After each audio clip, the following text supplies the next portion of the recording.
Hi, I'm Agent Bennett, and today I'm going to walk you through setting up an LG OLED Gallery TV. Here's what you'll need. First, if you're going to be watching TV using the built-in tuner, you'll need an antenna or a coax cable along with a cable subscription.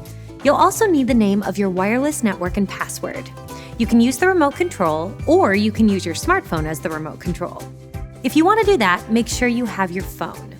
In this video, I'll be using an LG OLED Gallery TV. I'll also be using a no-gap wall mount since that's one of the cool features of this LG OLED Gallery TV. It can be mounted flush against the wall. So when you're not using it as a TV, it can display a piece of art. That's where the name Gallery comes from. It has a gallery mode built in. Start by plugging it in and then turn it on. Now press the OK button to begin pairing the remote. Select some of the basics like language, time zone, and country. Then press Next. This screen tells me that audio guidance is enabled. I'll turn mine off for now. It's time to connect to any external devices like a digital antenna, your cable box, gaming system, Blu-ray player, or even sound system to your TV. Since I'm only setting up the TV today, I'll just tap Next. If you're using a wireless connection, the next part of the setup will walk you through the connection process. Just select the drop-down menu in the middle of the screen and find your wireless network. Using the on-screen keyboard, enter the password and select Enter. When your TV gets connected, select Next. Here you'll find all of the terms and conditions. When you've read through them and if you agree, select Next. Now you'll have a few options to look over. I want my TV to have a lot of functionality and do most of it automatically, so I'm going to choose Agree All, and then I'll select More, and then Agree. Since my TV isn't paired with any devices, I'll just choose Next here. Now you choose how you're planning to watch TV. Since I'm using an antenna, I'll select that option and then Next. Enter your zip code, choose Enter, and then Next. Now let's talk about the AI functions. The first is AI Picture Pro. This feature's pretty impressive. It automatically recognizes the image quality and removes noise, and optimizes the contrast and saturation, giving you a crisp, high-quality picture. You can select the slide to see a comparison. And you can do the same thing with the AI Sound Pro. You can always enable either of these later after getting a better feel for your TV. When you're ready to move on, select Next. Since I'm using an antenna, I'll need to do a channel scan, which looks for frequencies, creating a list of each available channel so I can easily flip between those.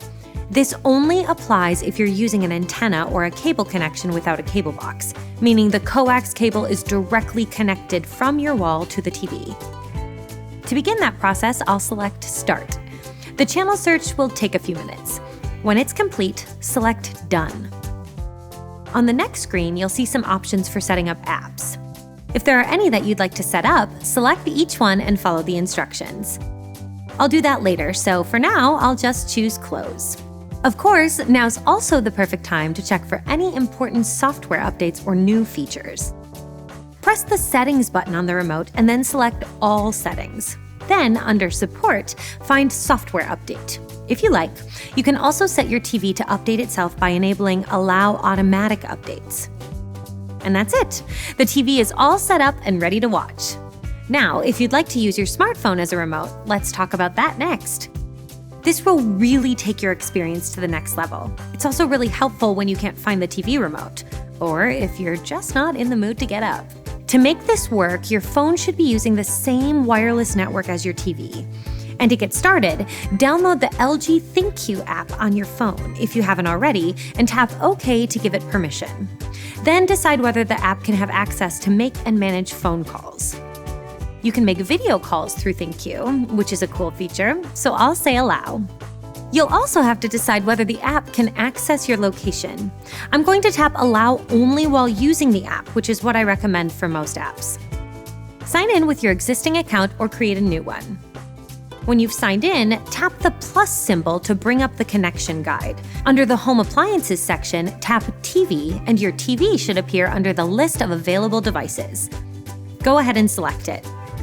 A number will now appear on your TV screen.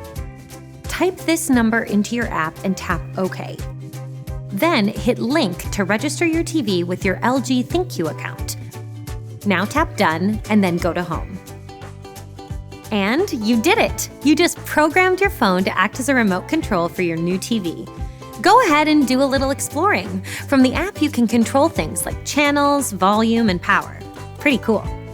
Hopefully this video was helpful. If it was, give it a like. If you have questions, let us know in the comments. And don't forget to subscribe to our channel for more tech tips from Best Buy. Thanks for watching!